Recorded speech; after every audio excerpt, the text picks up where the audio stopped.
Excel spreadsheets. Different people have got them at different drives, and nobody really has a coherent picture of everything. Yeah. And this is something that is so common that it almost makes me doubt Excel, right? That's how common it is. The ubiquity of Excel. And it's a good tool, right? And everybody's using it, but that's not going to be sufficient if you want to aim something as powerful as automation or AI in the broader sense, machine learning, neural networks, or even through to large language models. If you want to aim something like that at your data, then lots of disparate Excels is going to be the first thing you're going to need to tackle to have a unified kind of data picture. So, not a personal attack. No, but I would also say exactly. Have I just lost you? I would also say exactly the Nope, same I'm still there. thing. Sorry, apologies. Somebody's trying to call me. I would say exactly the same thing. I think data is key to the success of most projects. And you talked about it from, I haven't done projects without business analysts. And we haven't really talked about this, but really looking at the as is state of play to the to be state of play. And again, I know I'm simplifying everything because we're on a podcast and we could talk about every detail massively.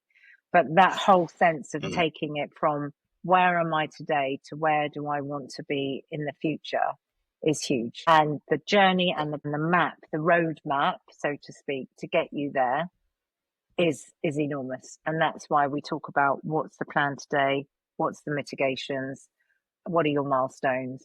We haven't really talked about all that, but all of that is intertwined with the overall roadmap to success. Yeah. So let's one eye on time. One eye on time. If we jump to this kind of takeaway point, right? Because what we're talking about is, if I take the classical consulting view of this, current state, future state, roadmap, how do you get there? Maybe some gap analysis and things like that along the way, some market landscaping. Sure. That would be a fairly typical project. Mm-hmm. So Mm-hmm. if we take, and that's what you're describing as well, if we take that Yes, kind of of course. approach, we have kind of 3 or 4 obvious questions that come from that in terms of takeaways for people who might be listening to this. So the first one would be, if I'm a leader and I'm new to AI driven change, what do I need to know? What are the skills that I need? How should I approach this? So I think there's a whole piece of work in this because most leaders don't go into organizations in any form to be a change leader or to own or to do change. They go in because they want to do the job that they want to do, whether they want to be an editor of a radio station, whether they want to run an accountancy firm, whatever it might be, they go in to do the job that they grew up or that they have, educated themselves for to be able to do it. And right now, I think what all leaders really need to understand, well, everyone needs to understand, but particularly in leadership, is that you all play a role, huge role now in driving your organizations or your small businesses, whatever they are, forward. And therefore, you have to be a leader that understands change. You also have to understand, Ash, that change is getting faster. We're at the slowest, I believe, that we've ever been, Yeah. and it's going to go up exponentially 20 fold. So you have to understand the basic concepts and the basic ways that you have to embrace change, understanding your vision, understanding resistance, understanding why you need to have an engagement model, why you need to work with stakeholders, why you need to network, why you need to understand other parts of your business that may not interest you or that you care about. Because if you don't get on that bus and if you don't stay on that bus with everyone to understand where it's going, you will fall over and you will fail.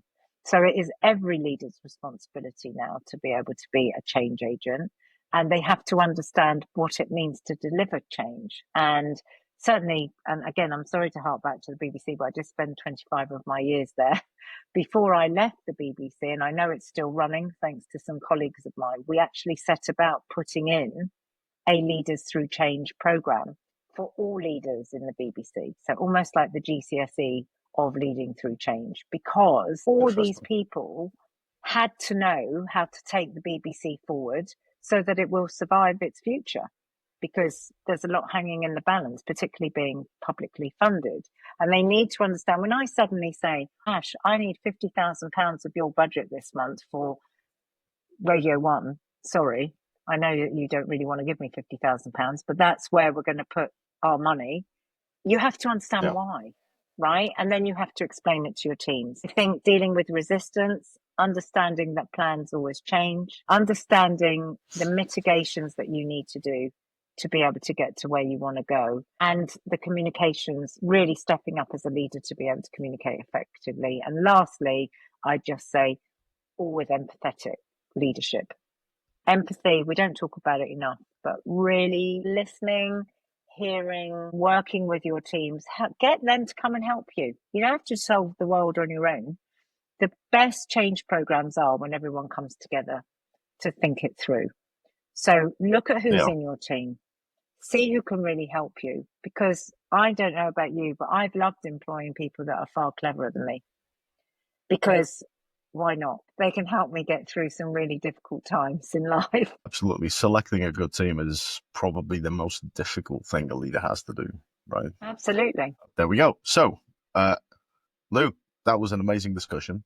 Thank you so much for spending some time with me and talking out some of these things that are relevant to change and relevant to not only organizations, but also to society and how we might cope with some of this stuff that's happening in the technology space. Yeah. And So, one of the things that I think we should just yeah, end on, because I think it's so relevant, sure. right? Because we've talked about the whole spectrum of how do you do it, what do you look for, where do you go, how might you manage it.